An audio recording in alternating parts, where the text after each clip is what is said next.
リトルネイチャーハンターズ始まるよ。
橋の完成。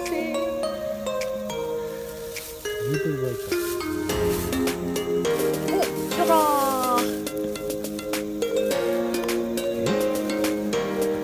で細かくしてから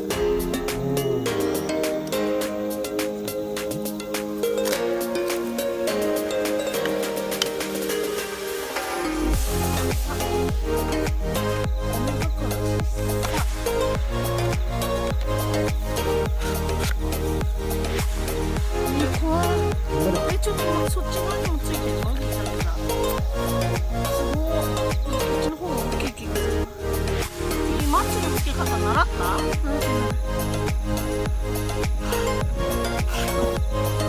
いい？2本実際にはやんないけどいい？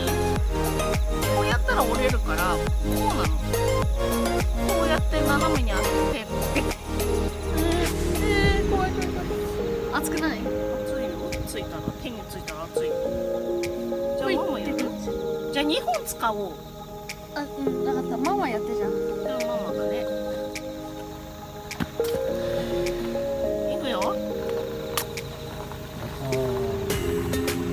あっち。今度は熱くて奥に置けなかったでしょ。あ、ベスター使うの忘れてた。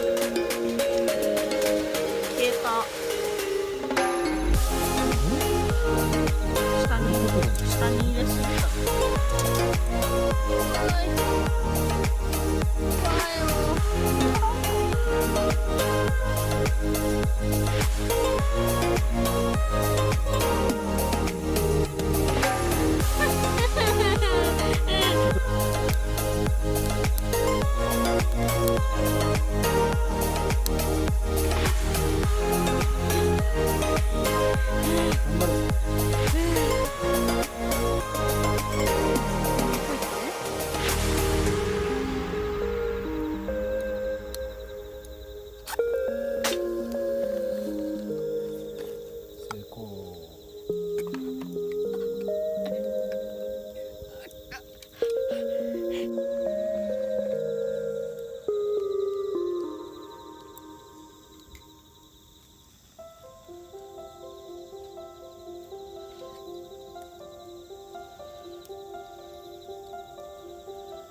素晴らしい。